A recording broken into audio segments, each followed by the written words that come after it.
Bristol Pay. Okay, so we are now being recorded.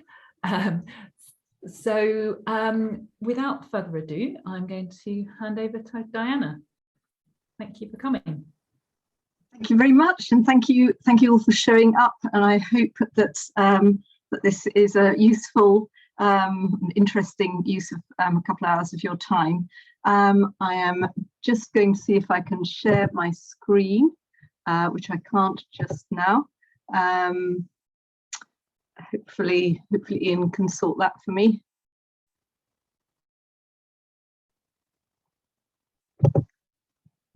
And yes, indeed. Although let's get the right thing here, right.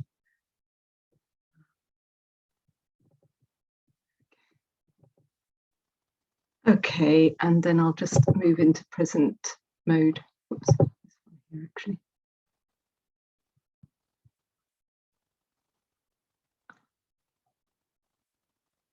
Hooray, could you please nod if you can see a slide? Hooray, hooray. Okay, it's all working. Fabulous. So what I'm going to do today is run through a brief history of the Bristol Pound. I'll keep that very brief because most of you probably know it. Then I'm going to talk about the boring bit of what we're doing next, which is the payments and digital money bit. But then I'm going to get on to what is probably the main point of me speaking today, which is thinking about multiple sorts of capital and value and things that are not quite money. I'll then run through some of the ideas that we've had for tokens that could be counting some values other than financial value. And then I'll go through why I think this might work, which is looking at behavioral economics, but behavioral studies in general and what makes us behave as we do. Then there'll be, hopefully all of that will be about 40 minutes. Then there'll be some Q&As for, I don't know, half an hour. And then we can break into maybe a couple of rooms or three to discuss some of the ideas and see if you can help me take this thinking further. And then we'll bring it all together with a plenary at the end. So, brief history of Bristol Pound. As I say, it will be very brief. So, the aim of the Bristol Pound was to create a more resilient, inclusive and localised city economy. That would hopefully trap wealth in the local economy as well as reducing carbon dioxide through transportation. We thought it would be a great network for Bristol's smaller businesses and it would help retain vibrant high streets across the city. And we saw ourselves as leaders. You know, we hoped that once we'd got it sorted in the UK, in Bristol, we could spread it to other cities in the UK. So that was where you know what the plan was, and we launched it in 2012. It grew very quickly. It got a worldwide reputation. We launched with paper and digital money, and we were also the first to crack the potential of paying local taxes in a local currency, which hadn't been managed elsewhere. The numbers for a local currency were very impressive, 1,600 individuals and over 650 businesses at its height. And during the course of the entire thing, which ended in September last year, about £6 million was traded in Bristol pounds, which, you know, as I say, it's great for a local currency. It's absolutely nothing in the grand scheme of things. And the aim of it was that individuals would be a kind of liquidity pump. They would buy Bristol pounds and spend them where they could, and where they could was Bristol Pound member shops. And to be a Bristol Pound member shop or business, you basically had to be a locally owned business. There were some exceptions, things like the buses. First, obviously, is not a little local business, but there was a feeling that actually people ought to also be able to live their whole lives and embrace a sustainable lifestyle using Bristol pounds. So there was a reason here and there to bring on one or two other companies. But as I say, it is closed, and the question is, why didn't it last forever and ever? I was brought on in 2018 when use of the currency was already in decline. And my job was to save it. And as you can see, I failed miserably in my job. So because it has gone, but hopefully what I've learned through examining why it wasn't working will help us do the next thing, and maybe I won't fail so miserably at the next thing. So one of the things was our tone of voice and our marketing message. We were very, and I think this is not just a Bristol Pound thing, I think you find this across Extinction Rebellion, Black Lives Matter, almost any movement where the people who have seen the light and are really feeling zealous about whatever it is, they're out going rah rah rah, everyone should be doing this, this is really important. And that's great for picking up people that already think this way. It's like, oh brilliant, they're doing that, yeah, that's what I think too, I'm right in there. It's not so good at picking up people who go like, what, you're doing it, why are you shouting at me, what's all this finger wagging for? So it was not great at building up that kind of much wider user base. And indeed, to many people, it was irrelevant. Not only did you have to kind of have seen that light of, well, the local economy is important, but also you had to have enough time and money on your hands that you could search out the special little shops and be prepared to pay perhaps a premium price for a premium product compared to getting all your stuff at Tesco's. The next thing that was really wrong was around the business model, and there was no value proposition for anybody. For individuals wanting to join up, they would say things like, well, where's my discount card, my loyalty points and my whatever? And I'd say, oh, no, there's nothing like that. All there is in it for you is to polish your halo every day and think what a great local consumer you are. And for businesses, we said, we're going to drive footfall to your door. But in fact, because the people that we did attract, those 1,600, they were already people that thought just like us. They were already shopping locally. And so the shops didn't really see any increase in trade. What they saw was some of their existing customers coming along with a much more annoying way of paying for things. Because we were trapped at this low scale, because we hadn't onboarded enough people and grown it, the transaction charges couldn't cover the costs. It would have needed to be at least 10 times the size of operation to even begin to cover costs, if not closer to 100. It's those orders of magnitude not working, which is kind of why I said, no, we've got to stop it.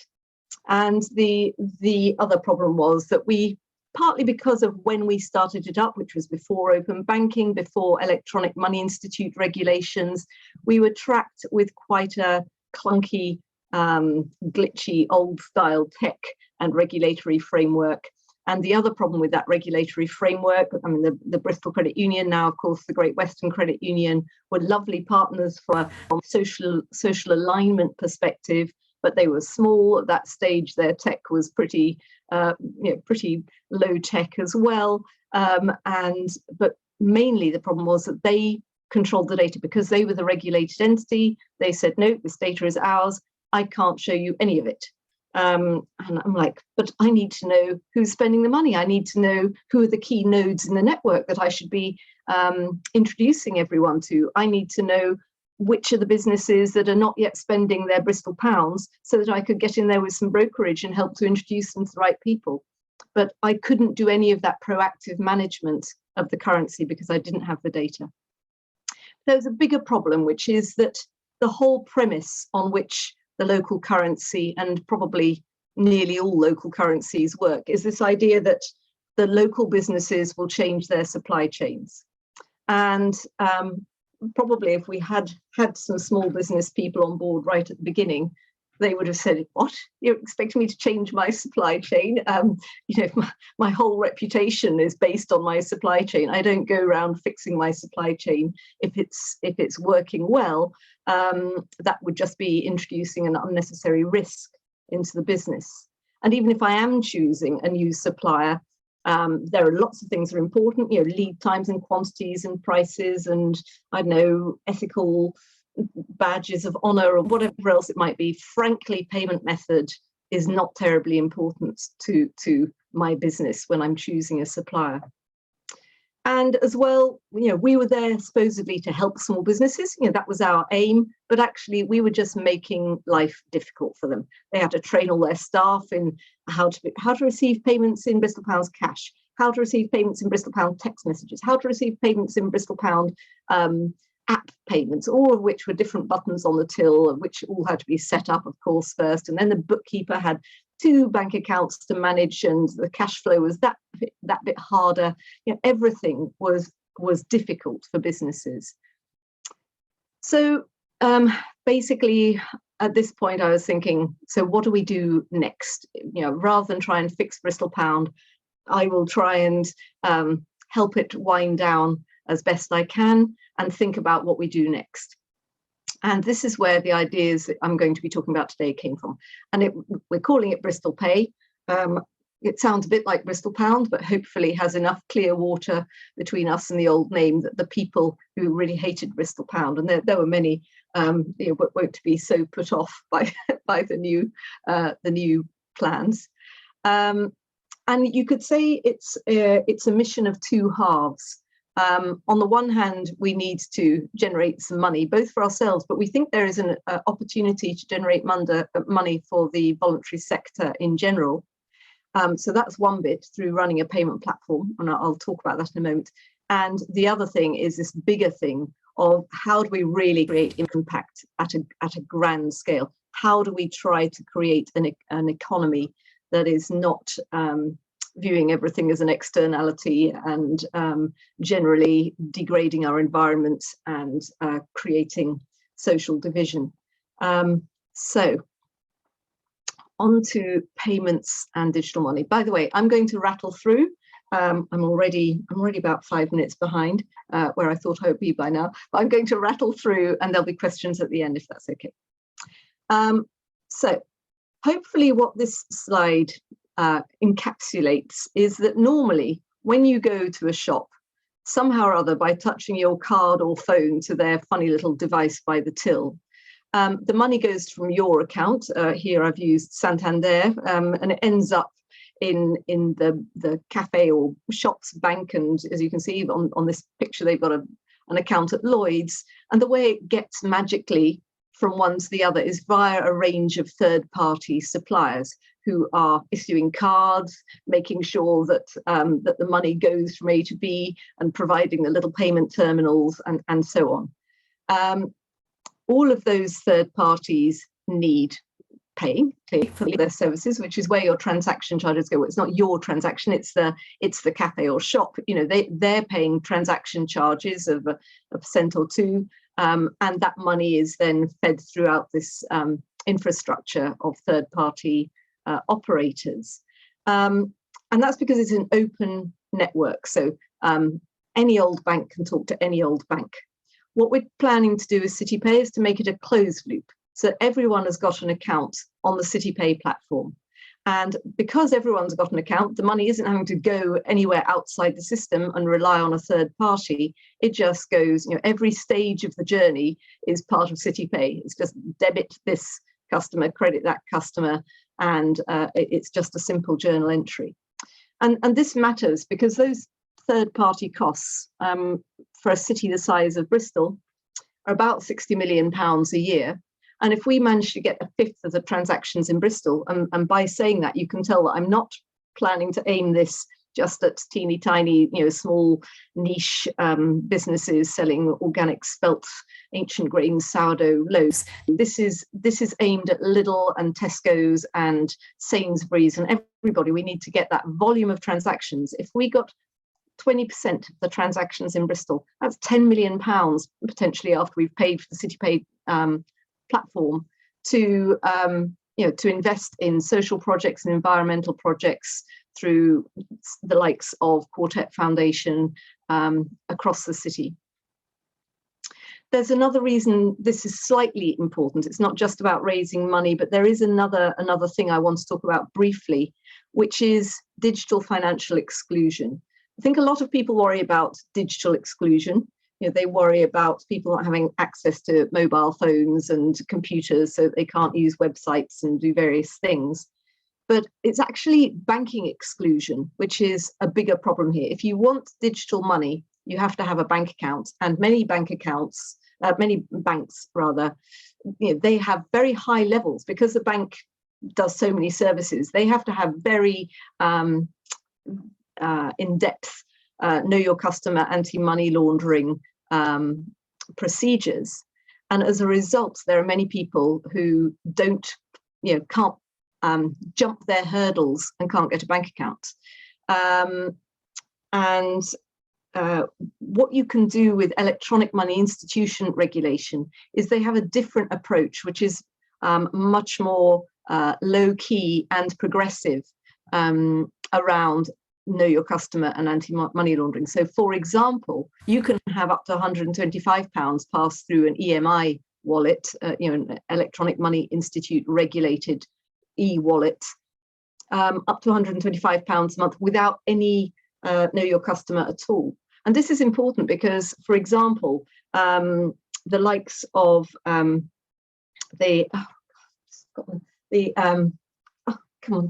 I've forgotten the name of the main charity. Sorry, it's just left me momentarily. It'll come back in a moment. Who give out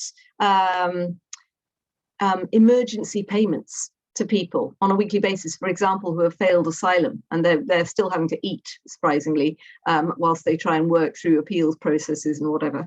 And they get given emergency payments of around £35 a week. And at the moment, that money is given out in cash. And the organisations handling this would rather give it out in digital money so that people are less likely to be robbed on the street or in the hostels and things that they're staying in. So, but as well, if you're trapped in the cash economy, you probably can't get a job that unless it pays cash. And many jobs that pay cash are either casual labour or they are grey or black economy labour, in which case you are possibly doing something illegal. You're almost certainly not paying an NI stamp or getting any kind of protection or paying or holiday pay or sick pay or anything like that.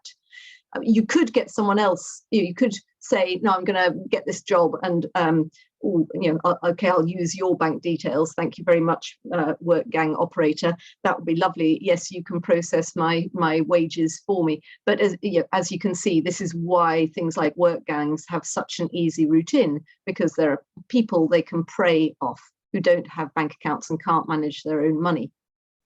So you're at risk of financial financial abuse. But even if you have managed to get a decent job that does pay in cash and whatever else, you're still trapped. You can't get the cheapest electric bill, deal because you can't pay by direct debit. You can't shop around online for the cheapest school uniform because to shop online you need digital money. So actually, digital money is a bigger problem than digital exclusion. And you don't, if you've got a card, for example, you don't need to have a device like a smartphone. You can still pay with digital money just using a card. So these are separate problems, and I think they're often conflated. And so what I'm trying to do here is to explain that they are different problems. So on to the next bit, which is different ways of thinking about money, capital, and value. What is a token? I'm just going to stick to a very basic idea of what a token is. I might give you a birthday card because it's your birthday, and that's a token of my appreciation of your friendship. I've got a collection maybe of champagne corks, and each one is a sort of token that reminds me of a particular event.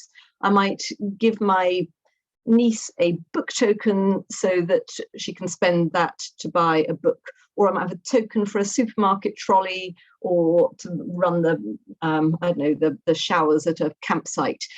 So they can be almost anything, and I'd like us to keep that open definition of a token is almost anything. And money, I would say, is a special sort of token.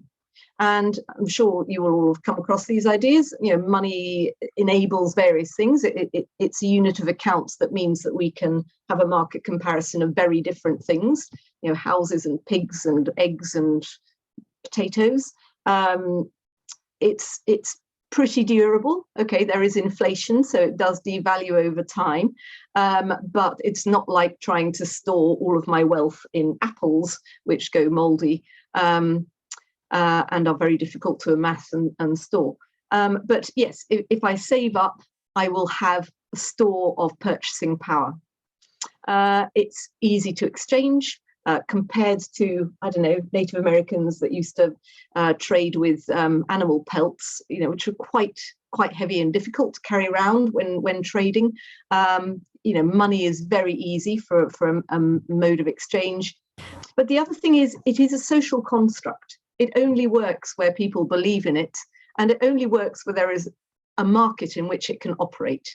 If I went back in time, I don't know, 10,000 years to a hunter-gatherer society and said, oh, well, could I have some of those berries you just picked?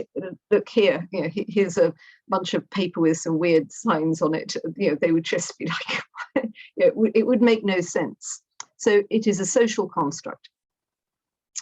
And the market in which it operates, that it's been designed for, is one method of economic organization, if you like. I mean, if we think of the overall purpose of an economy to say, well, there are resources that need turning into products and services that we need, and then the people need to be able to get at those. If that's the fundamental problem that we're trying to solve, then the market has been quite a good way of trying to coordinate effort and share resources across different parts of the world, or different towns or villages initially, and using different skill sets.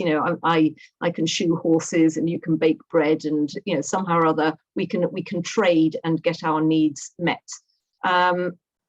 It relies on various other concepts, like the concept of ownership of land and resources. If I want to make iron, I need to buy land, and I then have the rights to dig out of that land what the hell I like, and degrade that land in whatever way I like. And whilst I'm doing stuff, I'll be, I don't know, lighting fires and furnaces to mold that ore into something or other, and I'll be spewing CO2 into the atmosphere, and that ceases to be my problem, because I own the bit of air around me, and I'm allowed to do what I like in that bit of air. Of course, air doesn't tend to stay, sadly, in the little box around where I am, so I'm affecting everybody's air, and the same with the water. And in the past, I may well have owned people as well, my slaves. So there's a big thing around ownership. And then there's the concept of trade, and trade is not swapping. It is everything that happens in trade happens to create a profit. I buy something, I think I've done something or other to it that can justify this price, and I'm putting it this price so that I make a profit. There's the concept of a corporate thing which can operate sort of as a person, except that everyone hangs their morals on the peg when they come into work. But the important thing really is not even about the corporate thing. It's about, I'm an individual economic actor, or my business is an individual economic actor, and I'm just thinking about my profits and my ability to buy what I need tomorrow. I'm not thinking about the collective, the fact that everyone's got to breathe this air, everyone's got to draw water from this well or this river.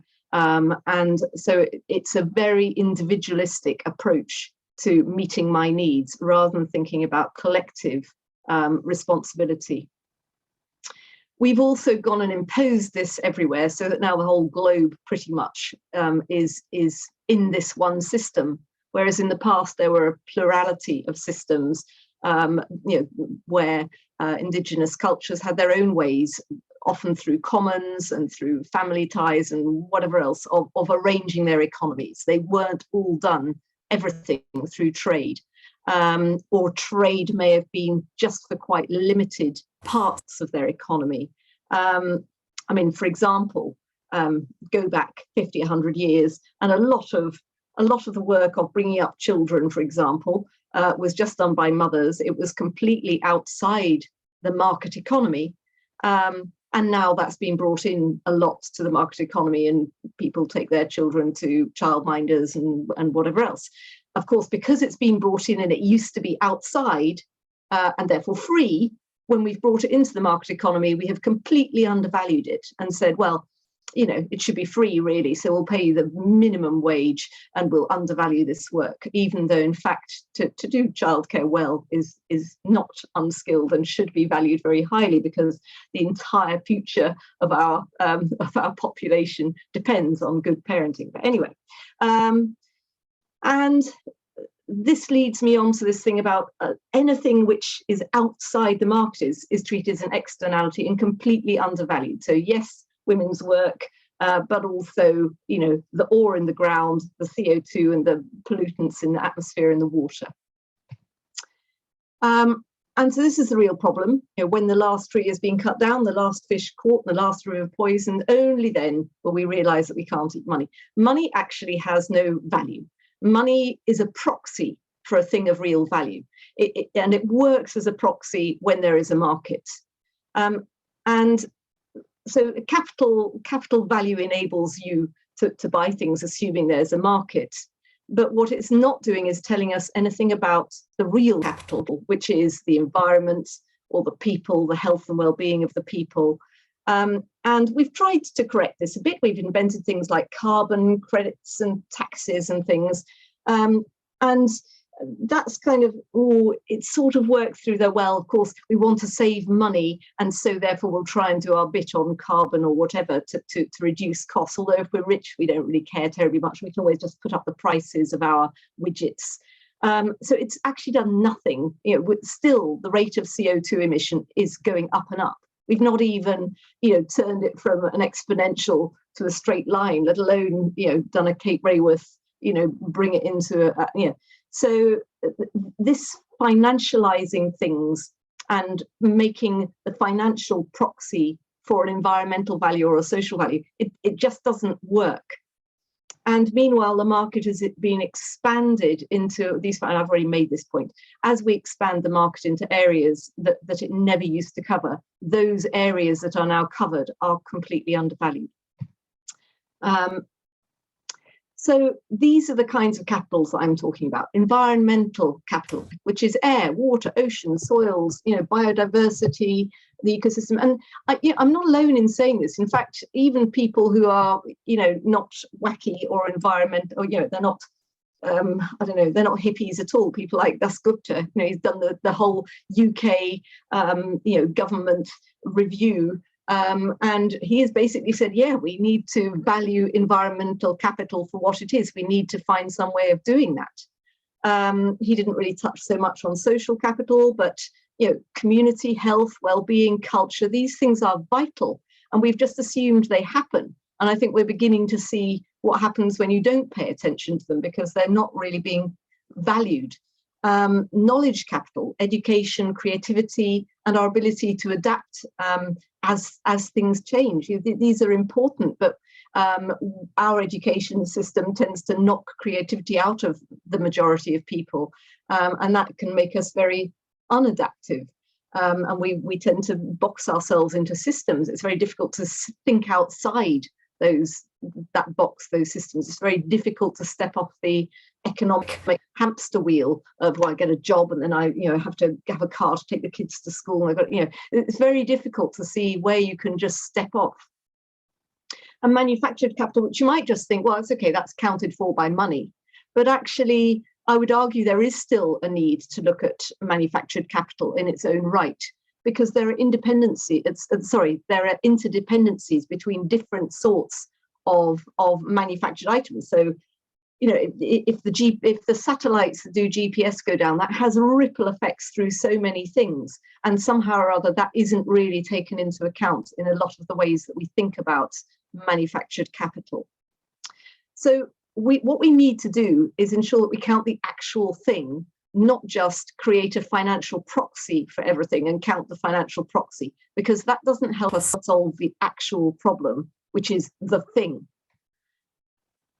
So moving on, how am I doing for time? Oh, do you know, I think I'm just about back on track. I must have spoken very quickly in that last section. So here's an idea for one of the token types that we're thinking about. We're calling it thanks, potentially. And the idea is that this is a token which is not worth money. In fact, none of our tokens are worth money or exchangeable for money. That is not their function. Their function is to count the thing, not to be a financial proxy for a thing.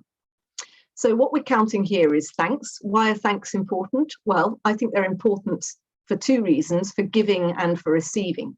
For giving, this is about recognizing that we are all dependent on each other. You know, if we were encouraged to notice each time someone flashes their lights at us or helps us pick up the shopping, you know, that we've just dropped all over the pavement, or step in and look after the kids in an emergency because I have to rush off to the doctor, or whatever it is. You know, these are all things where we need to notice just how interconnected we are and how much we rely on other people, partly as a counterbalance to this idea that is encouraged through the market economy of I'm completely independent. I go to work, I earn my money, I'm perfectly morally upstanding because I earn my money and I spend it and I'm a good citizen. And that just completely hides that wider connectivity that actually we all have. So on the one hand, we're counting the giving of thanks, and on the other hand, we're counting the receiving of thanks, or the favors done, if you like. So each time someone pops to the chemist, or each time someone does some cleaning or whatever, that is all helpful. You might be thinking, why aren't I just reinventing Let's? No, I'm not reinventing Let's. With Let's, everybody has to be able to put something in. But there are lots of, I don't know, people like my mother out there. My mother can't do anything terribly useful for anybody, but she has lots of needs that other people could still feel good about fulfilling for her. They could still get that, oh, I did something nice. And my mother could be, you know, more independent and less of a drain on social services and whatever else if more of those little day-to-day things were being picked up by other people. So the aim of this is to say, let's not turn everything in, you know, let's is basically, okay, it's not money, but it's carbon copy the exact trade system, you know, like, oh, it's a market, oh, I earn some lets and I spend some lets, and, you know, it's still very much trapped in that trade mentality. Okay, it may not be about profit, but a lot of the mechanisms are still earn and spend. It's still trapped in the same thinking, whereas this is trying to move us beyond this to a different thinking. The idea is that the tokens, there's no limit to tokens. They would be topped up every day to a certain level. So you've always got plenty of tokens that you can thank people with. And when you have used a token, it has been transferred to someone, it is no longer a spendable token.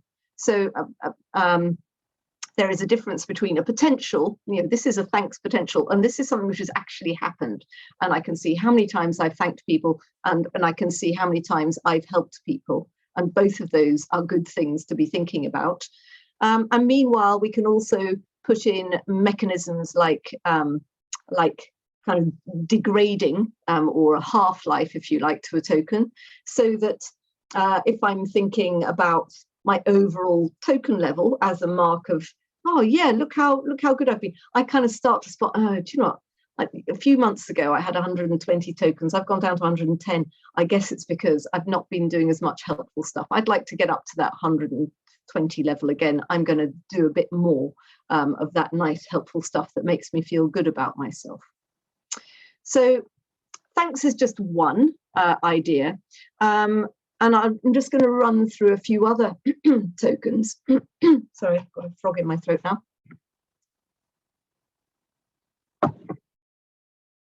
A few of the other tokens and explain some of the things we can play with, because with a token you can play with how it's issued, the rules about whether or not it can be transferred, whether or not it accrues in value or degrades in value. It can have a kind of counter, if you like, which says the value of it, which can grow or decrease, and it could be burnt at some point, in which case the token no longer exists. So using all of those mechanisms, we can create tokens that operate in very different ways and help us count things in ways that are useful or intuitive for those things. So thanks, I won't go through again. I think I've done that. Volunteering is quite similar. And why would we have this? Why would we have a volunteering token? And this is to help to create a societal norm. When we capture this data and start to tell good news stories or make it graphically visible. So I'm imagining that at some point, you can go onto the Bristol Pay website and it'll say, oh, what do you want to look at? And you can say, oh, I want to compare volunteering this month with the last month, and you'll get kind of two sort of pie charts, and they'll be quite interactive. So they might show what kinds of volunteering it was. Was it administrative work? Was it growing things? Was it helping people in the community or whatever? And compare this month's with last month's. And wow, this month's is much bigger than last month's because more people have been volunteering. And, this month it's been particularly about growing food or whatever it is. So it starts to make this interesting, and it starts to help us tell a story of how, wow, look how many people are doing this. This is important. And at the moment, there are lots of little organizations out there. They're all having to capture volunteering data for their particular projects. But there's nothing which says, at this city scale, this is what percentage of people are volunteering, and this is how much of their time they're volunteering. There's nothing to help us create that social norm that will help to then onboard more people. And there's this idea around social norms that once you hit about 20-25%, or I think it's somewhere between 18 and 25%, depending on which academic you read, that then starts to create a norm which will then help to train people in behaving differently. So the idea of volunteering, unlike the thanks, which could be given out by an individual, volunteering would be recognised by an organisation. Again, they couldn't be traded, but again, they might degrade over time, so that I'm encouraged, if I want to keep my volunteering token level high and have that nice buzz when I look at my dashboard of tokens, then that will hopefully encourage me to keep doing more volunteering. Voting. I think this is very important. I think one of the things which has gone wrong is that people are increasingly sort of disenfranchised or feel powerless and impotent to change things or to, yes, there are elections, but the elections are, we have a representative democracy. It's not my actual power. The only power I have is to choose someone else who may do a bit better at representing what I think than someone else, but they're very unlikely to represent everything I think. And meanwhile, a lot of decisions are taken very high up the food chain and then presented as these binary, what, do you want to be in Europe or out of Europe? It's like, oh, I don't know, I'll go with out of Europe because I hate what currently, but there's without any of the kind of nuanced little individual choices in a way that go to make up that overall black or white in Europe or out of Europe type decision. So the aim of these voting tokens is to be given out by organizations of any type to different sorts of people. It might be members, they might just be followers, they might be whatever, the general public. They might say, as soon as you've followed us, you can have a voting token for certain sorts of decisions. And then you use your voting token in any of those polls, and your token's history, you can see what you voted on, how you voted, and what the outcome was, so that you're really beginning to see the impact of your involvement and decision making. Reuse tokens. So here the idea is, I don't know, my water bottle, which I might refill as I go around the city, and each time I do that, I might say, oh, yep, +1 for my water bottle. And so, we can imagine little competitions between my water bottle and your water bottle, and my coffee cup and your cup, whatever it is.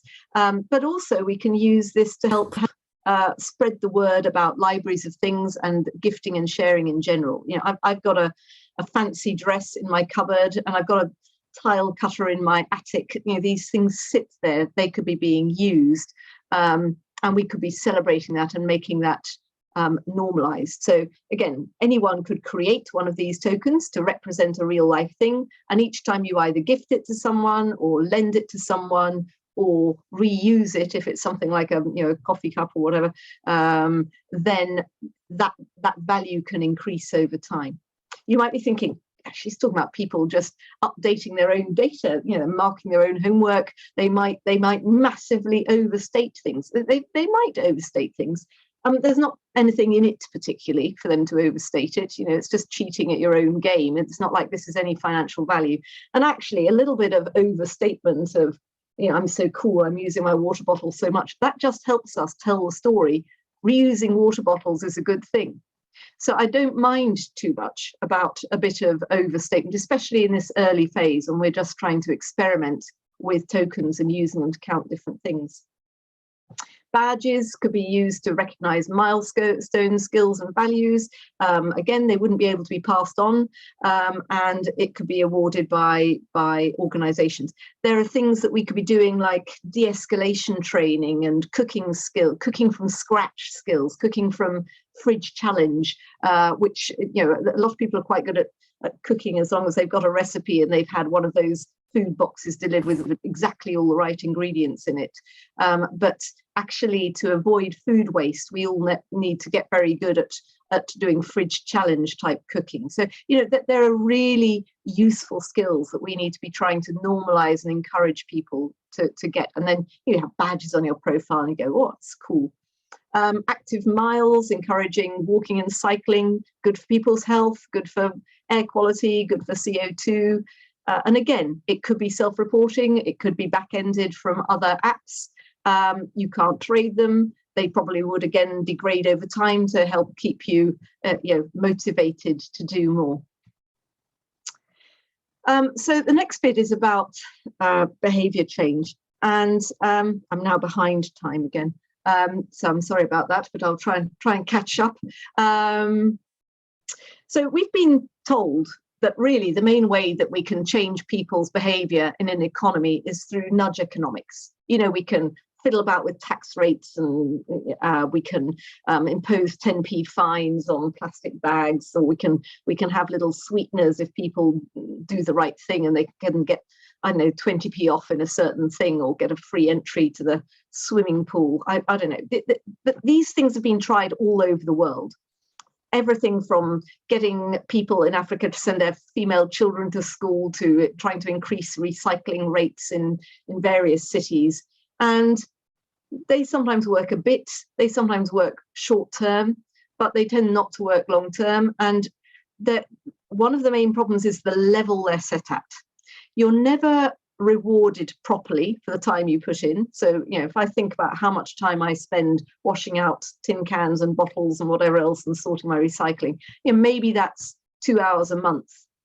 If I join some little scheme, is someone going to pay me 20 quid for doing that? No, it would probably be, you know, I've got £2 off. So, you know, they tend to be set at much lower than an actual level which recognises people's time or efforts fairly. So that's one problem. And the other problem is that if you're wealthy, you know, it's like that's never going to hit your pocket, and you're not really going to care. What does affect our behaviour all day, every day, actually, it's called the ISM model of behaviour change in academics.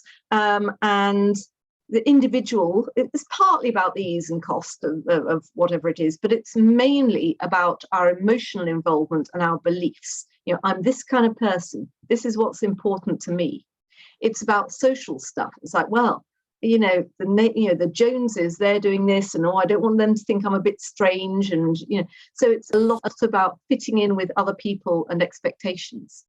And then the third thing is the material thing, which is the actual infrastructure. So let's take for instance, let's say I am, you know, I'm a lawyer with quite a good reputation. I want to look the part, and I'm serious. Shall I switch from the car to the bus to get around town to the office and to my clients? And I might be thinking, well, you know what, buses, actually that's for poor people. That's not really my style. And, you know, I've got a busy life. I don't need to be spending time looking at bus timetables. I'm too important for that. So that's maybe my individual thinking. Then there's a social thing. And maybe I'm thinking, well, when I show up in my BMW, you know, they say, oh, she's very successful. She's someone to be reckoned with. And the neighbours, you know, they can see that I'm an important person. And, you know, all my friends, when I show up at the golf club, I don't want to, you know, show up on the bus. Anyway, I can't get to the golf club probably by bus. That's probably not one of the places the bus goes, with all my golf clubs. You know, so it's a whole thing around the social environment in which I live. And then, okay, if I were convinced at the individual and social level that it wouldn't matter if I showed up on the bus, and being 5 minutes late to a meeting because I'd got on the bus would not be something where everyone goes, what? Then I might download the bus app and start to see if there's a bus. I probably won't even look to see if there's a bus until I've got the I and the S bit sorted out. So that's what we're trying to focus on. It's how do we affect the individual and the social? The material is a bit beyond us. So these tokens are not money. So they're not about earning and spending, and they're not about purchasing power. They're not about external rewards. So you might think, well, so how are they going to work? And I would put it to you that there are plenty of things out there that already work in exactly this way. Fitbits, hugely popular, getting everyone to go, oh, I did my 10,000 steps yesterday. I only got 7.5 hours sleep last night, but apparently at least 3 hours of it were really deep sleep. People care about this, and they're really thinking, and they're trying to improve themselves. Facebook likes or Twitter followers and retweets and things like, oh, so many people liked this, or thought I was cool, and that's helping me get that feeling of social peer, being like the people I aspire to be like, basically. Duolingo, I'm a Duolingo person. Currently it's Greek. They've got so many different points and badges. So whether I'm driven by competition, I'm looking at leaderboards and how many points I've got compared to Ben Heald, the chair of Bristol Pound, or whether I'm looking at keeping all of my gold and purple discs, unbroken, because that makes me feel good about myself, or my day streak, how many days have I gone without, stopping, so that I'm learning the language well. I'm in the top 1% of users of Duolingo worldwide. And, so they've got any number of different meaningless points that are helping to give people that little dopamine hit every day that keeps them going back, learning a language, which is their aim. Uber scores, Airbnb, eBay, these are all trust-based scores that say, I'll be picked up by an Uber cab as long as I have a decent score. If I keep throwing up in Uber cabs, my score will go down, and then no Uber cab will pick me up. So these have real impact, both within the economy, but also within society in general. And they have taken off in the last 10 to 15 years. So this is where we see the tokens working.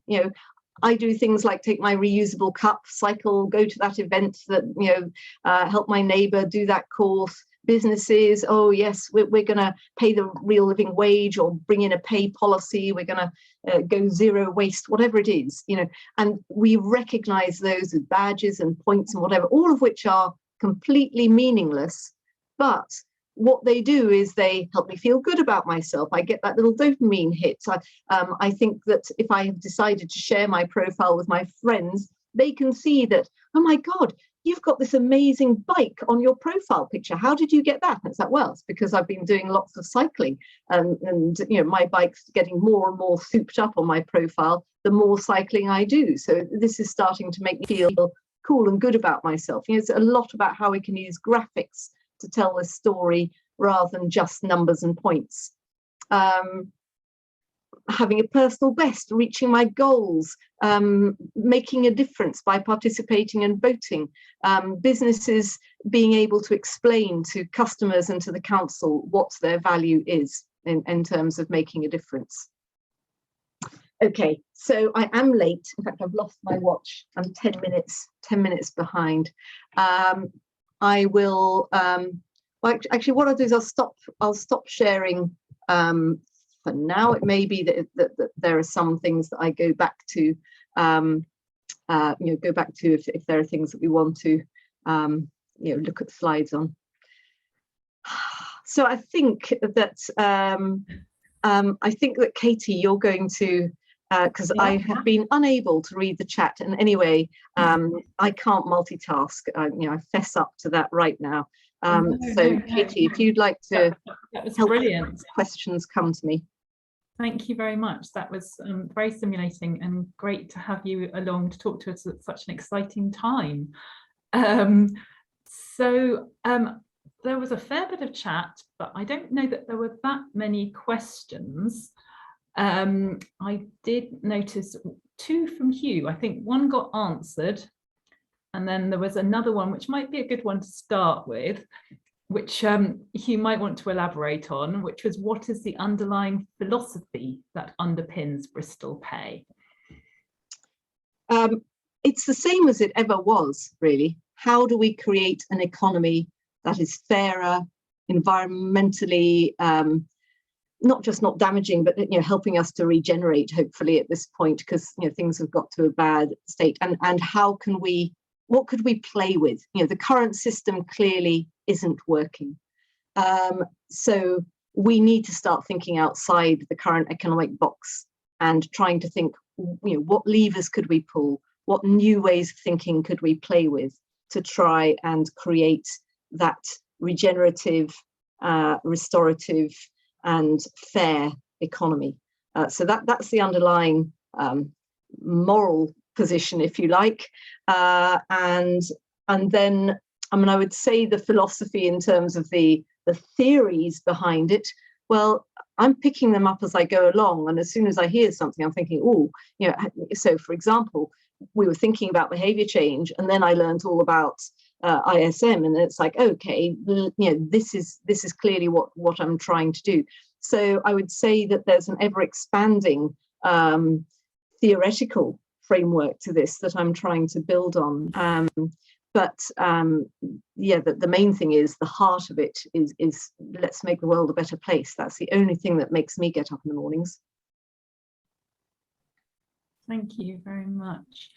So if you'd like to ask a question, if you want to put your hand up electronically, or feel free to just wave your actual hand at me.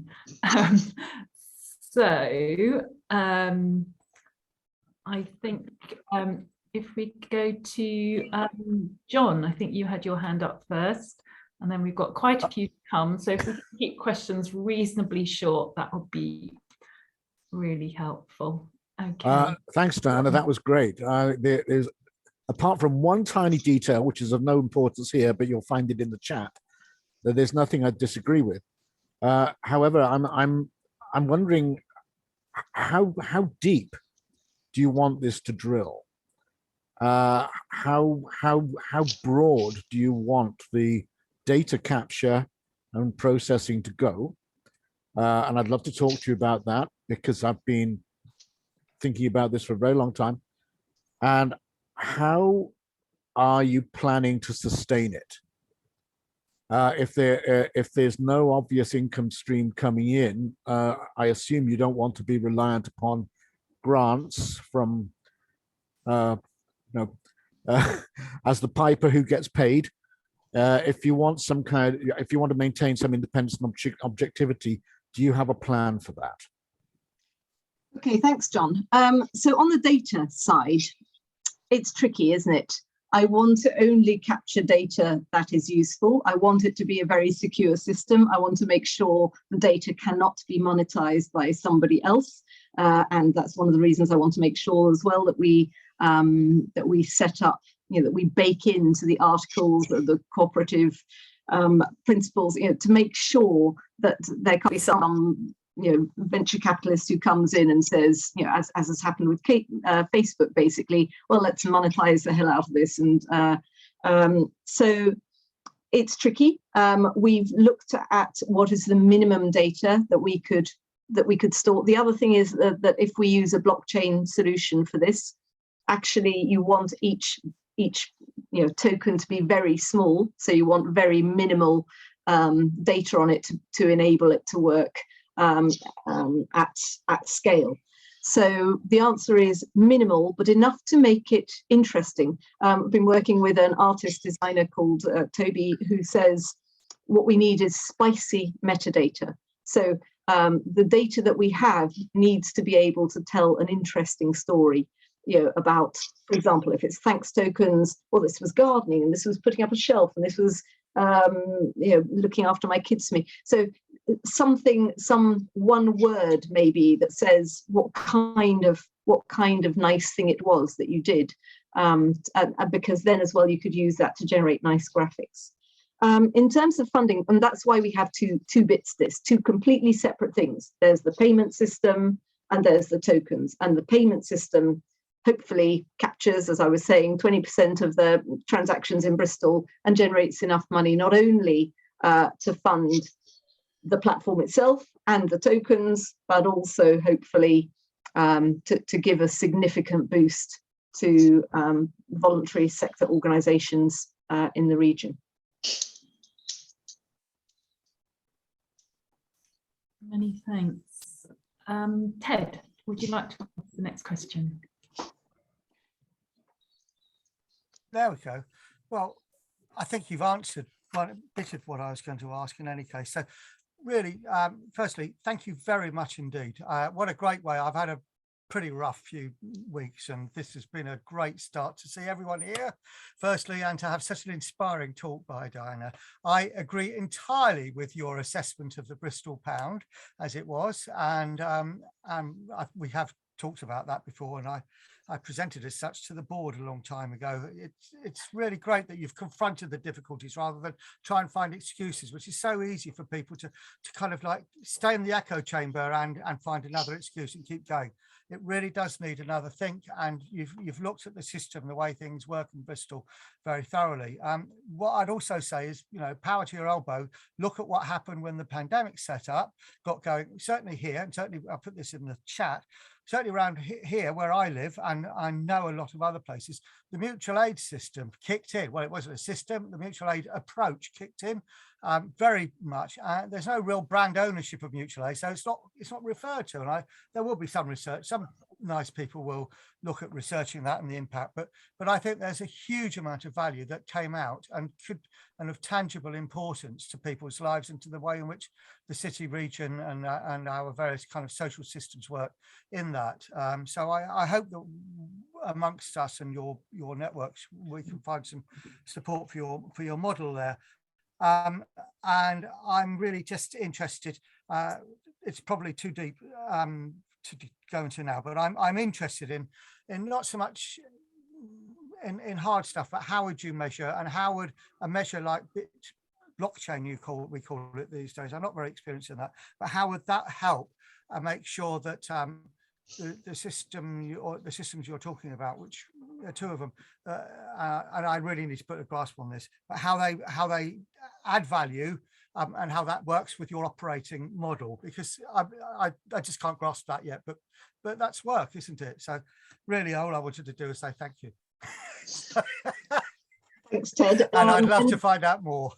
Well, just in answer to the kind of why blockchain thing, I mean, the money would not be blockchain, partly because at the moment, Electronic Money Institute regulations, if you so much as breathe crypto anywhere on the application form, you're immediately, your application to whoever it is, to the FCA, they just rip up your form, put you at the bottom of the pile. So at the moment, crypto is not an option for payments, although I'm sure it will come, not least because there'll probably be a UK digital currency operated by the Bank of England at some point in the next 2 to 3 years, I should imagine. And similar around Europe and around the world.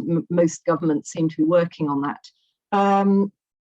But as to why blockchain for tokens, well, I would say that it's not set in stone, but the aim of a blockchain system is that it's not reliant on an organization to maintain all those records in a kind of secretive way, like banks. So banks, you have to trust the bank is going to look after your data, and you don't really know what they're doing under the counter, because all you get to see is your little bit. The idea of the blockchain is that it's more secure, because there are many copies of the entire ledger in a distributed network, and it's very difficult for anyone to hack in and change one bit of it, because basically each time something is recorded, the entire system, all of those copies get updated. And if someone says no, that, if one thing says no, that isn't what it is, then that doesn't happen. So it's very secure. I'm not explaining it very well because I'm not technical, as you can probably tell. So so the idea is, number one, it's distributed. Number two, we don't have to be the body that organizes everything. It's a way of making it more egalitarian and more trusted. However, there are problems with blockchain. You may well have heard about the carbon use of blockchain. There are different things. There's proof of work and proof of stake, and this would be proof of stake, which is not nearly as environmentally damaging as proof of work, but I would say it is a problem generally in blockchain, the amount of computing power that is needed, and therefore the amount of carbon dioxide. We're looking at providers that say they're net zero. Of course, the way they say they're net zero is they buy carbon credits, which, as I have said in my, I don't believe in carbon credits, because all they are is they're a proxy, they're financialization. It's not actually about the carbon dioxide, it's about money. So I have a problem with that. But there are other ideas. There's something called Holochain, which is being developed by a group of very exciting people in the States. It's not really ready yet. There are questions about which would be more scalable and which would be more secure and which is more democratic and which is more whatever. So I think there are options, and almost certainly an initial thing would just be a little database that we manage ourselves. But the reason I would like it to be bigger than that is that I would like other people to be able to interrogate that data. And if it's a proprietary system where we own all the data, it's much harder to have APIs both to update that data and to export that data and use it in creative ways. So I believe in open data, basically, and open data that is depersonalized and cannot be used for financial gain. So what I hate is surveillance capitalism, where all that data is used to profile us and sell us stuff so that someone else can make money. So those are the key principles. It's got to be data for good. It's got to be data that actually helps society and the planet. Thank you very much.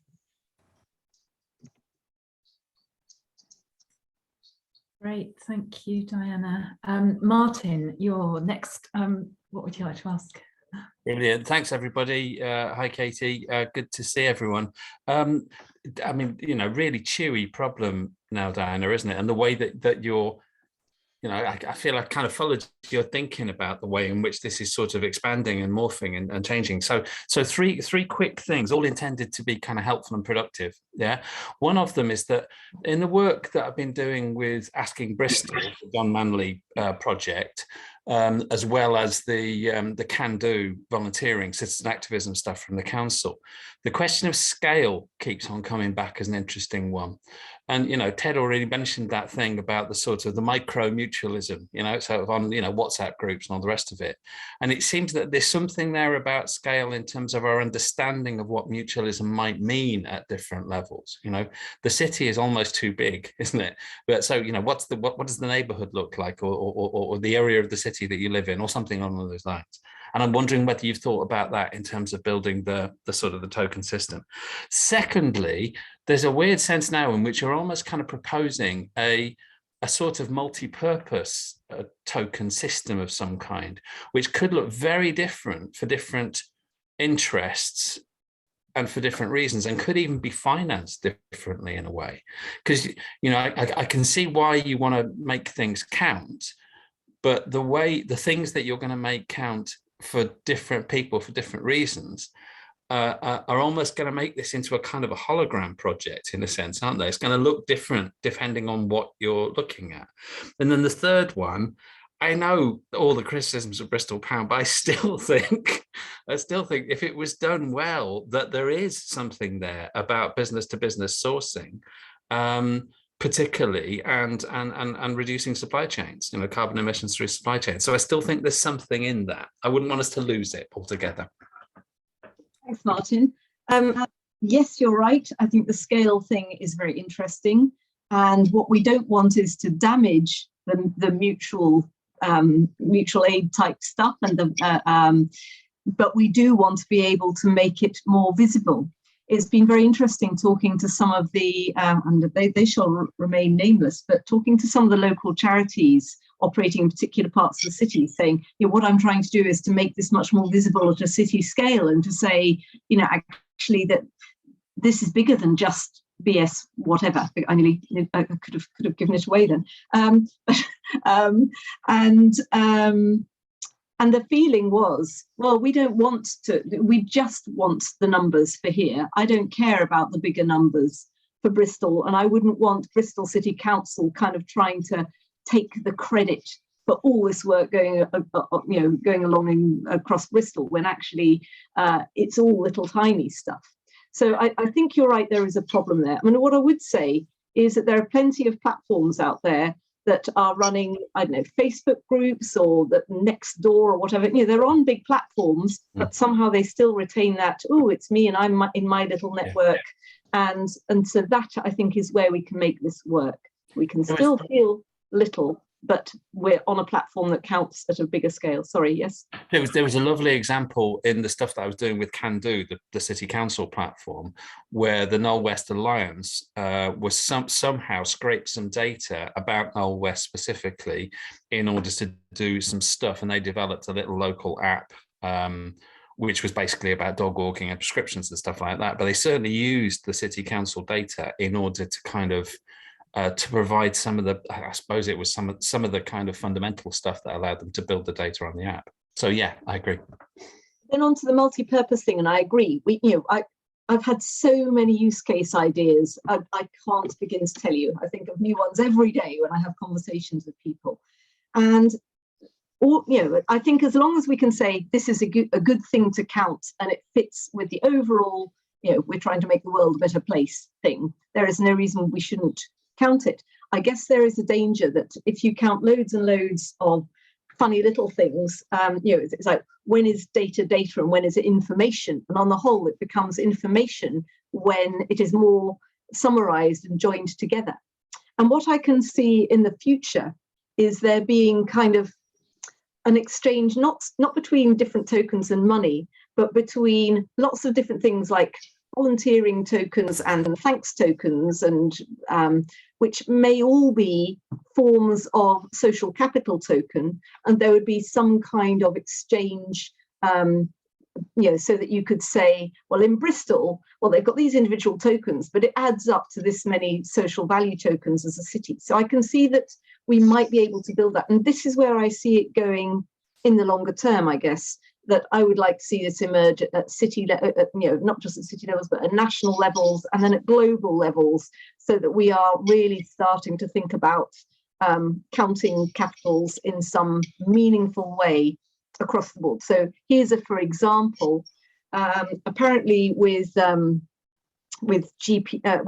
satellite imagery, pixel by pixel, you can say, this bit of land is virgin, prime forest. This bit of land is secondary forest. This bit of land is agricultural. This bit of land is built environment, and so on. So you could kind of give, you could assign 3 points to prime and 2 points to secondary and whatever, and you could match that to land registry, and you could say, okay, Mr. Landowner, last year your token value, environmental token value of your land was, X points, and this year it's Y points. Either yippee, you have improved the environmental, your environmental capital, that's a good thing, or you have clearly decreased the environmental capital of your land, and that is a bad thing. And maybe there would be other rules around that, so that companies have to achieve this. If you want to post profits of X million pounds, you also have to score this much on your environmental tokens and this much on your social tokens. Otherwise, you're just not allowed to make that money. You get taxed basically on all that money. So I think we can see ways that they could interact, but that's not the same as financializing. A lot of people are wanting me to do on that B2B thing, moving on to your last thing. There's a lot of people saying, well, what small businesses want. And I know that the research that University of Bristol did, that Thomas did for you, it was very much small businesses saying what we want is help with marketing. We want some of those things that the big boys have, like nectar points, but we want them for local businesses. And yes, that is a use case. I guess at the moment, it's not a thing I'm wanting to do, because at the moment I'm trying to say, let's separate other capitals from financial capital. And I think there's a danger that if I muddle them all up in the middle somewhere with loyalty points or some kind of local currency, that I cease to make that very clear distinction. So yeah, I think that covered most of your points. Thanks very much, Diana. And I have a bit of a timing question for you, Diana. I'm thinking of perhaps questions until 20 past and then 20 minutes of breakout. Yeah, I mean, to be honest, if people would rather just ask questions and hear me answer them, that's fine. I mean, but if people would like a bit of chewing things over in a smaller group, then yeah, that sounds absolutely fine. Don't know, maybe we do a show of hands. Who is happy carrying on with Q&A? Raise your hands now. Nobody. Right. There were a few actually. Who wants to make sure that we have a good 20 minutes for a breakout to talk about this in more detail in little groups? Just Martin. Okay, so I think we can carry on with questions, and then we'll see what time is left for a little breakout. Okay, let's do that. So I might just read a question from the chat from Diana, unless another Diana, though I'm sure she's still on the call. So I don't know whether a Diana was leaving and coming back or someone else. Well, perhaps we'll still cover her question. Are you talking about two different things, she says. I really like the inclusivity of Bristol Pay. There is a real need. I would like to see profits going into neighbourhood festivals as described in the previous workshop, but I'm not a token person. So yes, I mean, it is two separate things. The money and the tokens are completely different. And yes, festivals are one of the places where I think we could use the payment platform very well. And I've had some initial talks with some of the festival organisers, and there is a desire to do that. Sorry, I'm just trying to piece together the question in my head. Sorry, can you just run over? Sorry. Can you go back over it a bit, because my brain has just exploded. Of course. So she said she'd like to see the profits going into neighbourhood festivals. The profits, I see. Yeah. Well, here is that so one of the reasons it's got to is partly to raise money for the voluntary sector. And the idea is as well that we can use the voting tokens to help to decide exactly how that money goes to the voluntary sector. Do we focus on festivals? Do we focus on food poverty or whatever else it might be, or insulating homes? I don't know. And I think as well, the good thing about the money is, I think this is the other point she was saying, is it's very, anyone can join and anyone can use it. And that is very much the aim, whereas Bristol Pounds kind of didn't have that. And then the aim is that thanks to onboarding people through the payments thing, then maybe we can interest them in the weird token stuff, because I can guarantee that if we only had the weird token stuff, three hairy-kneed walkers and their dog might join up, and that would be it. And to have impact, it's got to work. So that's why I think we need the payments to get that 20% of the people in Bristol going, oh yeah, I'm using that payment method because it's raising money for charity. No brainer. And then, they've got these weird things, and on my platform, on my profile, if I do this, I'll get a bike appear in one corner, and that's a bit cool. Or, if I do this other stuff, I'll have a load of happy, smiling children waving at me, and oh, I'd like to get that badge. How do I get that? So I think by having both, we get to take people on a journey. And I think that's one of the other criticisms perhaps of the Bristol Pound. We said, if you're this woke, you can join Bristol Pound and carry on behaving same as you ever were. What we need to do, if we're going to shift society in a meaningful way, is say, join us here. We'll join you where you are. And then we will just introduce you to some slightly different ways of thinking and gradually move outside the current box. Okay. Yeah. And you mentioned payment systems. I'm just going to come in with a quick question myself, actually. You know, all these sort of crowdfunding websites you've got that always seem to take a cut of your donation or frequently. And I was wondering whether your payment system would be able to take that cut and invest that in local schemes. Was that? I mean, that's basically what we're doing. We're saying that we would have a slightly lower transaction charge than the going rates that are used commercially, but in effect, because we would have much lower running costs because it's a closed loop system, we can and as a non-profit with an asset lock, we can divert any surpluses to fund the voluntary sector, and with decisions about how that money is spent exactly being driven by the people through the voting tokens. We wouldn't probably manage that ourselves. I've already spoken to the Quartet Foundation, and they would be very happy to have the Bristol Pay pot, which they then hand out in accordance with our instructions that come from the voting tokens. Right. I hadn't registered that was specifically for sort of donations. I've been thinking it was sort of all it could transactions, but exactly, it's for all transaction, any transaction at all. It could be from, and it could be used anywhere where you currently use a card or a phone or click on a payment button. That could be being run by the infrastructure for City Pay. Yeah, thank you. Okay, on to the next person for questions. Nuno. I'm not sure if I'm pronouncing. Yes, no. Hi, Diana. I think we briefly talked on the LinkedIn.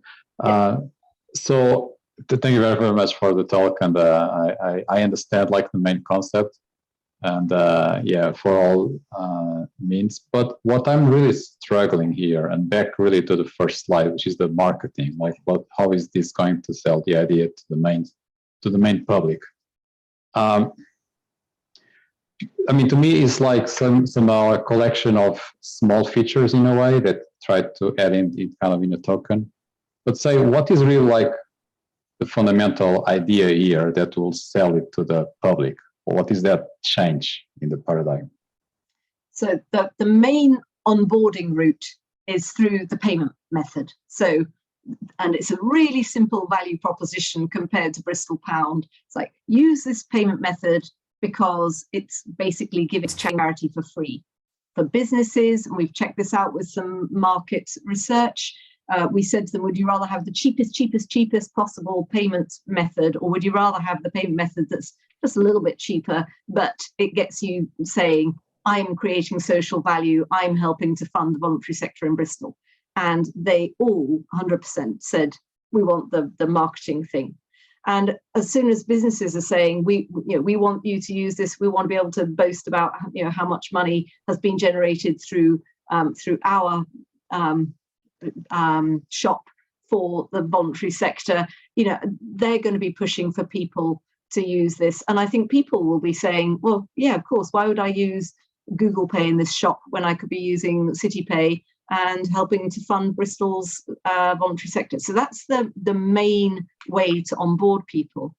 And then once they're on there, the idea is this is like a nice little game. It's like, do you remember when Facebook first came out? And I think they were having trouble getting people going and using it regularly.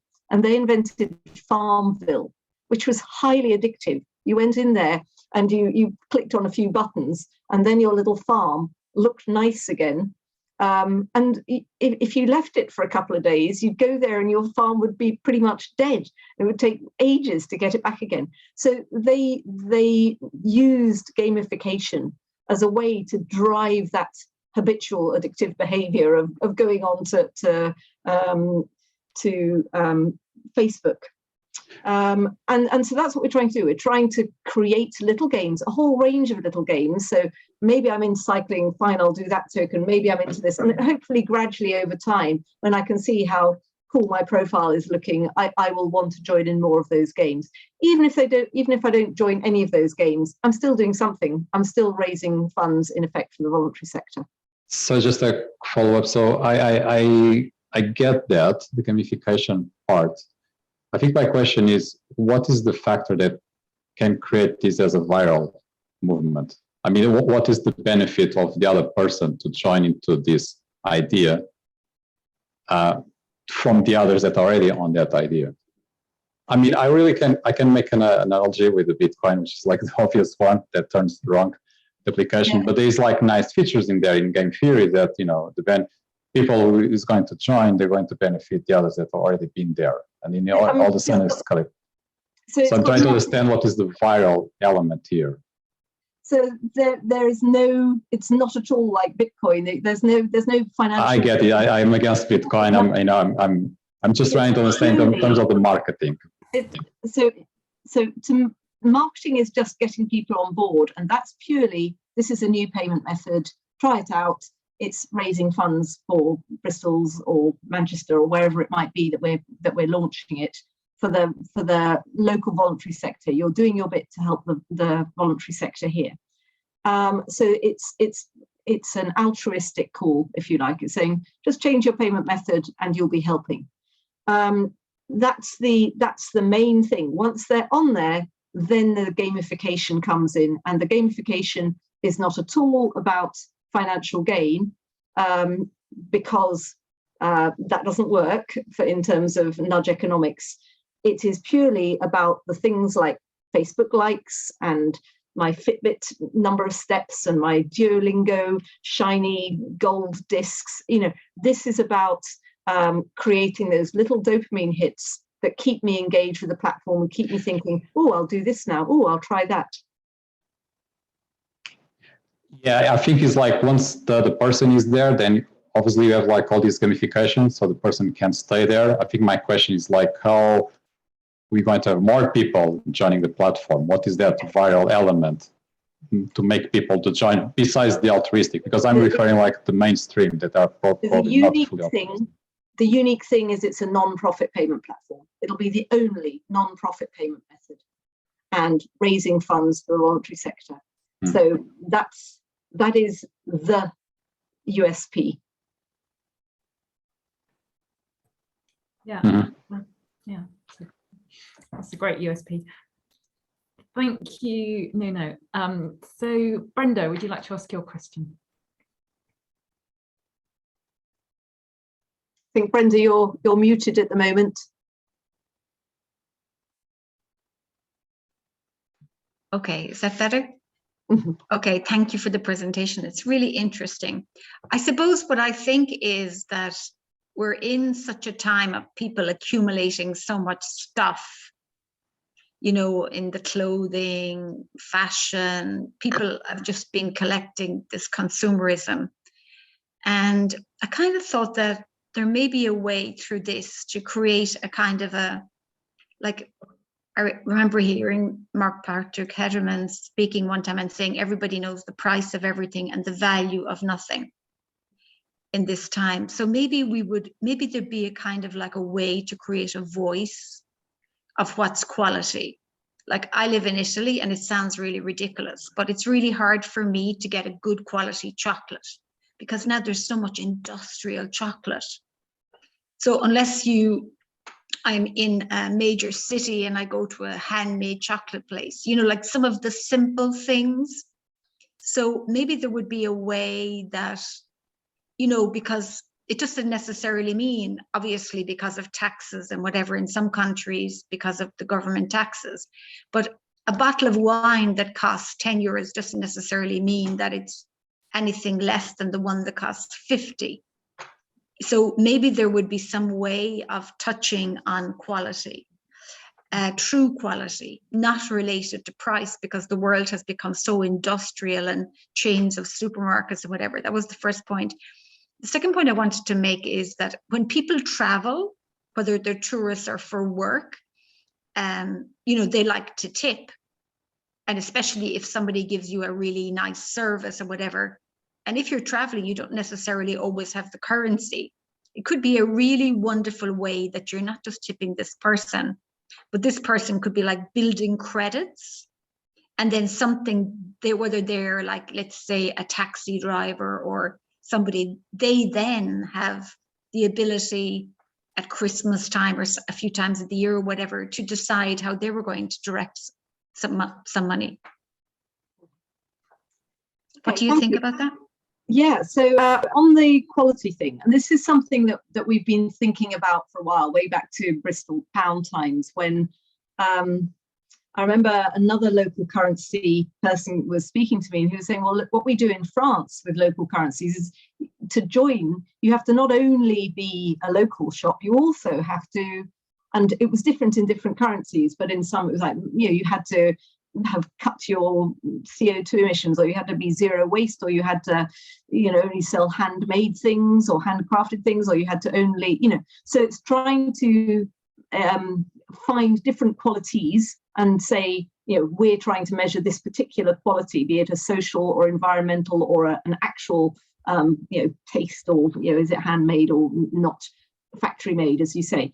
The reason we couldn't do that within Bristol Pound was it was already so tiny. To set the bar even higher for businesses and make it even smaller, the number of businesses that could join, and even more expensive for the people who are then probably having to spend more because it's got this quality mark, be it an environmental mark or an organic or a handmade or whatever. All of those things basically make things more premium. You charge more of a premium price for it. So it would have exacerbated the already non-functioning model for Bristol Pound. So it's a nice idea. We did think about it a lot, but we dropped it. Could we do it within this? Yes, we could. I mean, there are all kinds of ideas for things we could mark with tokens. At the moment, as I say, the one thing that I'm mindful of, which is why I'm not progressing any of those sorts of ideas at the moment, is because I'm trying to keep the commercial money bit completely separate from the tokens that are not financial at all and are measuring things that are nothing to do with the market economy. So because I'm so focused on trying to get people to think outside the market economy box, that's sort of stopping me do that. I won't say never, but it's not what I'm talking about at the moment, because at the moment, I really want people to go, okay, money is a proxy. This is the real value. It's got nothing to do with money. And where you get crossovers, be they loyalty points, be they, I don't know, probably the first one, if we do it, might be a carbon thing. So I was thinking you could give people a carbon budget where you say you get X tokens a month, and you try and live within that in your budget. You can't buy extra carbon tokens from anyone. You've just got to play the game of living within your token. And maybe you think, okay, because I want to go on holiday and I'm going to get an aeroplane to go there, I'm going to really try and live much lower than the carbon allowance, so that so you can imagine how but that would require so much labeling of everything, so it's quite a difficult thing to achieve. But I think there are things we could do where there is a crossover from the market economy to the real capitals, if you like, other than financial capital. But I at the moment I'm trying not to muddy the water, so I'm not really being pursuing it. But yeah, there are definitely use cases there. And as for the thanks and tips thing, yes, I would say absolutely. You could use your thanks tokens to say lovely service in the shop today. The bus driver smiled at me and it made my day. Absolutely, that's the kind of thing we'd like to use them for. And you could either say, you could make it personal and say, what's your name? Or maybe they've got it on their waitress's badge. You can say thank you here, kind of thing. But as well, we're thinking there would be a general pot for anonymous thanks, because oftentimes you won't know who that is, but it's still important to give thanks. As to whether or not those should be turned into something financial, that again gets us into that murky thing where I'm like, no, let's just value thanks for their own right. Let's not try and turn everything into money. Just as a final thing on that monification of thanks, I was talking to a really great thinker in the new economy world called Grace Rachmani, and she was saying, the real problem is trying to make everything equal. That's what everyone keeps trying to do, make every exchange equal. It's the worst thing. It does not generate trust or build community cohesion. As soon as, if you give me something and I give you a £5 for it because that's what I think it's worth, immediately, I don't care if I never see you again, you don't care if you never see me again, as long as that fiver works down the shop or in the pub, it doesn't matter. It enables a trustless communication. That's exactly what, or a transfer, that's exactly what money does. When we think about how we bring up our children, we slave over them, we shower them with love, attention, food, clothes, blah, blah, blah. We invest so much time and energy in them. And what we get back, as Grace said, is a badly drawn card once a year with a misspelt message, and it means the world to us. You can't get more unequal, but it creates the strongest bond of trust. And that's what we're trying to build in our communities. Okay, good. Thanks very much, Diana. Yeah, I really get this, keeping the money separate from the tokens. I can see a lot of sense in that. So we've still got plenty of questions coming. Ian, you're next. Right, thank you very much, Diana. It's fascinating. From a systems perspective, there's a sort of reinforcing feedback mechanisms at play in much of the token system you're talking about. And I wondered whether that relates to one of my very interests is problems around addiction. And I wonder whether there are two aspects to addictive behavior that could be seen in the token field. One is a rather negative one, obviously, where people do get addicted to tokens. And there's stories around Duolingo, I believe, that people are getting crazy about getting the points rather than learning the language.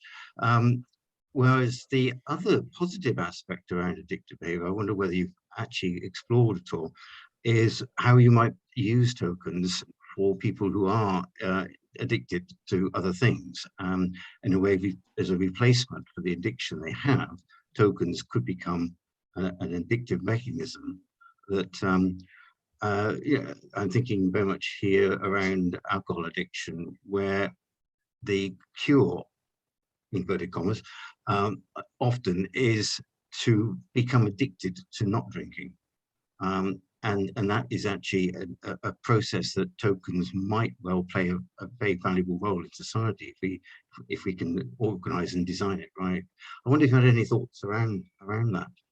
I think you're absolutely right. I mean, the first thing is, wow, if there are problems with token addiction, that will be a very nice problem to have. At the moment, I'm just thinking we're never going to get it built and nobody might use them. But yet, no, you're right. It could happen. But I think you're right as well that there can be positive uses of tokens. And so is addiction ever positive? I'm not sure. But for example, there is a game that's been used with people with type 2 diabetes to get them to change their eating and exercise behaviors. And that's been very effective in building positive behaviors because they're getting their badges, their points for, yeah, I did this, and today I did that. And that is creating a positive change in their health. And the reason they're doing it is because they've got this, little thing making them feel good each time they do it. It's like when we're 3 and our mummy does a sticker chart for us, and we're doing it largely for the sticker. Sticker is meaningless, but it makes us feel good. It makes us feel recognized, and we see the page filling up with stickers, and we feel like, oh, I'm doing the right thing. So yes, addiction, not sure. It does sound worrying, although I'm finding it hard to imagine that people get addicted to it. But I think positive social uses are possible in many areas. Thanks. Yeah.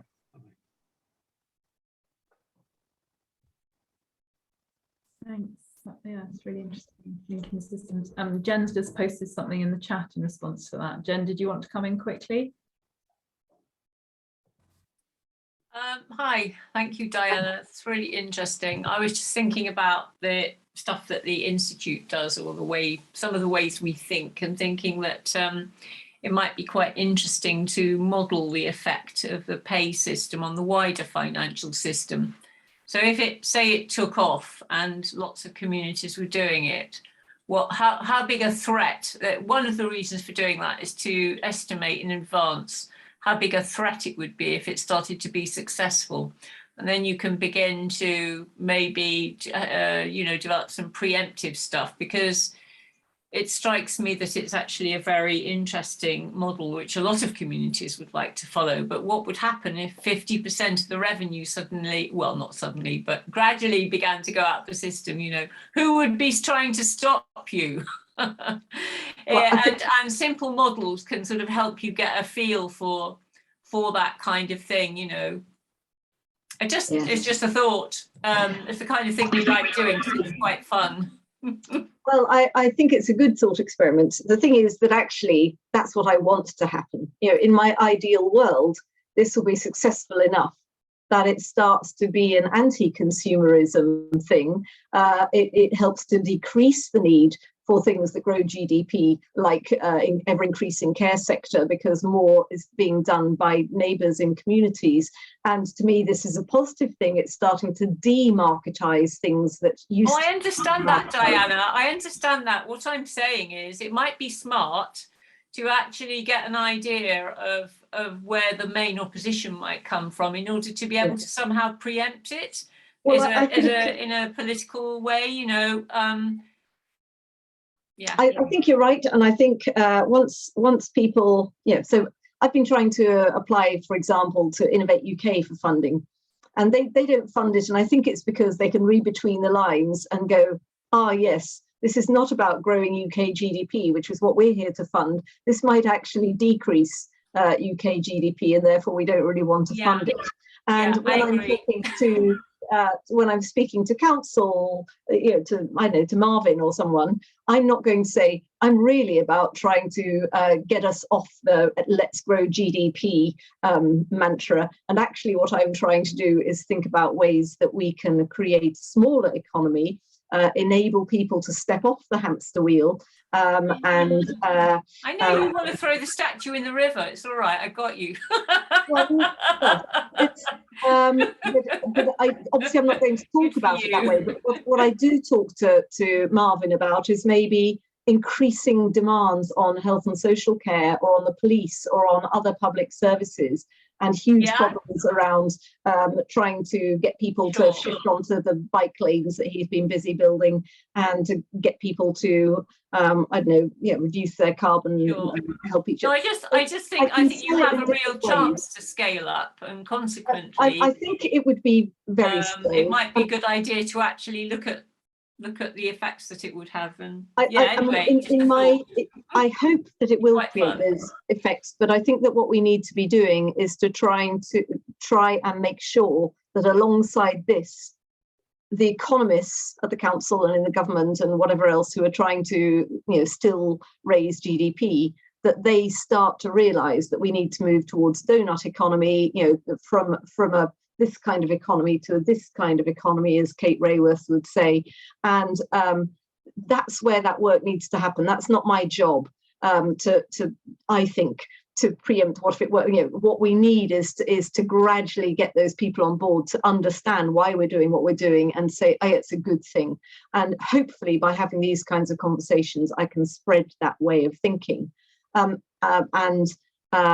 doubt that people are going to be trying to shut me down at this early stage when it's tiny. So I just think it's about trying to spread these conversations in accessible ways. So it's a nice thought experiment, but I think it's above my pay grade. That's what I think.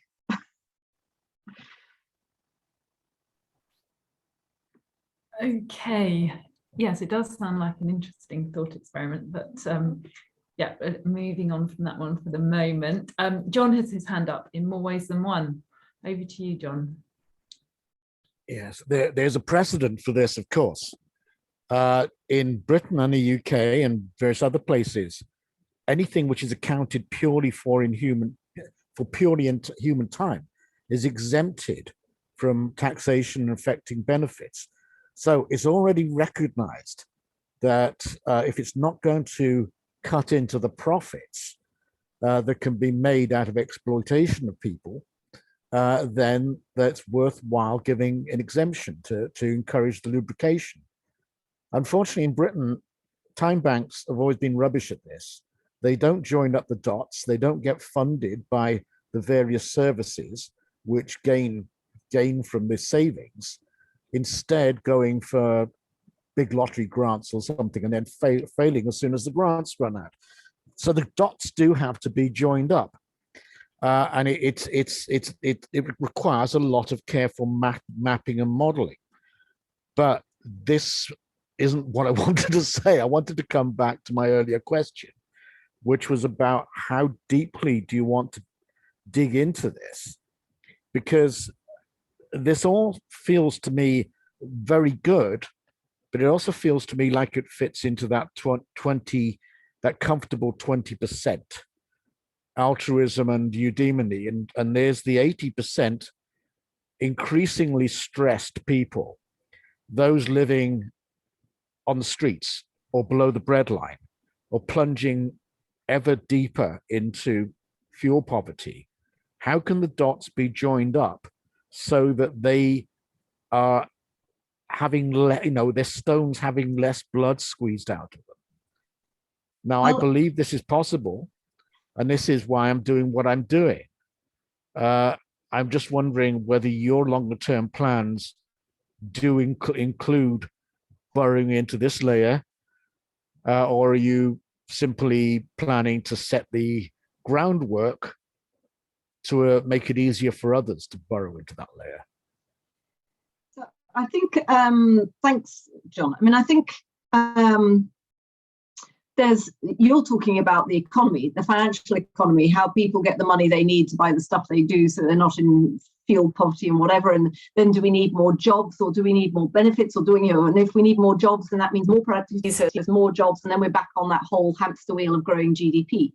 So and I'm part of the Wellbeing Economy Alliance, and also the RSA at the moment they're talking about they've got a kind of future work thing, which is all about how do we get more people into work or create work for everyone so that we have a nice functioning economy. And I think there is a problem with all of these ways of thinking that are trapping us in the current thing. So in terms of how do I think the economy needs to be fixed, I have a number of ideas, and they all start with universal basic income. Because we have to get off the growth wheel and the demand for work through productivity so there's a whole thing there, and I have a number of views on taxation, which again completely irrelevant probably to what we're doing here. So I would say that again is as I said before, that's probably beyond my pay grade, and not what this tool is being designed to do. What this tool is being designed to do is to start to create some ways of measuring capitals other than money, and to try and encourage different ways of thinking than just thinking about financial value as the only value, because you can't, money can't buy me love. There's lots of things that money doesn't do that I think are very important. So and what's happened in my lifetime is everything has been brought into the market economy, and I would like to start taking things out of the market economy. I completely agree with your assessment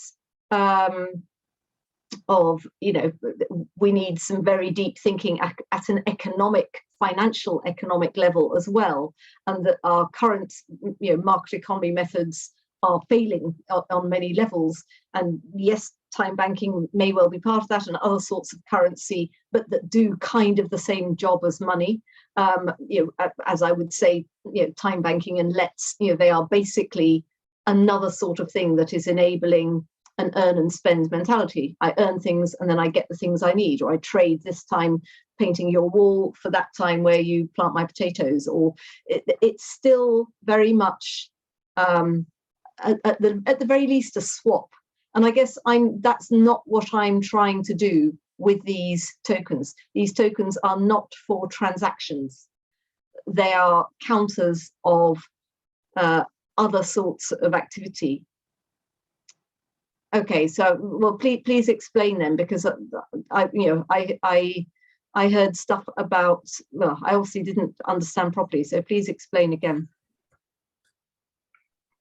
You interpolated, which is fair enough, because that's all you can do from when there are only a few words. So, but I was talking about something much bigger. I was talking about the ability to measure everything, whatever the variables are, whatever the context, whatever the modality, and the ability to join up the connections in the most appropriate way so that we can develop an economy which is not based around all-purpose money, which invariably collapses into pathological conditioned hierarchy, which is basically thinly layered wage slavery passed down. It's to enable us to actually join up the dots so that everything from the ground up, from the mycorrhizal fungal layers to the global effects of the atmosphere, are all modeled within the same thing, because we have to be able to match resources to needs in a way which fits in with own boundaries. Now, Kate Rayworth modeled this in a nice, accessible way with a donut, but there's a lot more to it. These upper and lower bounds require a lot more variety management, and you can't do it with money, but there are certain things that you can't do without something which resembles conventional money if it's constrained, kept in its right cages. So I would agree. I know there's far more than I know I couldn't expect you to read everything from that, but I wasn't talking about something as narrow as you were representing. Mm-hmm. Okay, so I get that, and I completely agree. I mean, this is why I'm saying the use cases for tokens are endless, and there are so many things we could be counting and probably should be counting. And it's really, where do you start and where do you stop? And this is why, as well, I was saying that in a way, the kind of exchange mechanisms that I can see are ways that if we're counting mycorrhizome, whatever, over here and carbon dioxide, somehow or other, we are able to join that data together to create some meaningful, overall things which say this is the health of the nation, or this is the health of the planet. And the ways of adding that up are going to be extremely difficult, because everything might be really good, but actually if the bees are dying, then everything is really, really bad. And so it doesn't work just by addition. It has to have multiplication in there as well, because 0 times a very big number is still 0. And that's, I think that's where it starts to get very complicated. So yes, that is exactly where I see this going. In fact, when I thought we might have breakouts, one of the questions was, how do we develop this thinking, so that in 50 years' time, we are measuring everything that's important at a global level, and we know whether or not we're on track, and we are measuring the things that matter and count. And I think that's a very thorny question. I have no idea. At the moment, I just want to play about with starting to count some things, and I hope that engenders enough interest that we start to be able to develop that kind of ecosystem of counters. Can I just add just one more point? I am working with a number of colleagues on these very questions, so we really must talk about this. Yeah, that would be good. Good. No, we've got to 10 to 6. I don't know whether you've got any other immediate questions, or indeed, Joanna, whether you feel up to fielding any questions. You seem to have fielded an enormous number of questions there. Brenda, you've got your hand up still, but maybe that's a legacy hand. No, it's a legacy hand. Okay. I've assumed it was a legacy hand. Oh, right. Yes. Sorry, Brenda. Well, no, I mean, we could all clock off early, couldn't we? Frankly, you've probably squeezed as much information and thoughtfulness as you can out of me. And thank you so much for your interest in this, and for your thoughtful questions and everything else. I want to save this chat before I disappear. Just see if I can do that. Saving. Oh, save chat. Notes. I can save it and send it to you if you don't manage. No, I think I've done it, so that's great, because I haven't had a chance to read it as I've gone, and I'm sure there's gems in there. But yes, and please do feel free to contact me if you want to pick up this conversation. I was also going to end on a last slide which had my my address in it, but let me just type it here.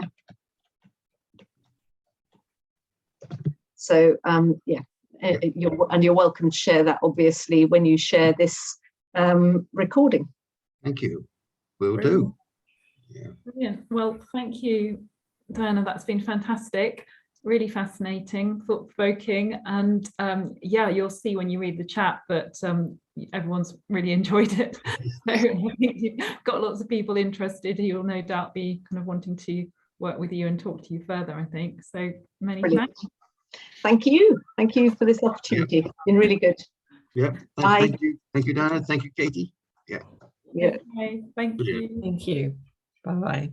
Bye. Take care, everybody. Thanks to everyone for coming. Thank you for having us. Right. Thanks, Okay, Katie. See you soon. that's okay. See you soon. Okay, bye. Cheers.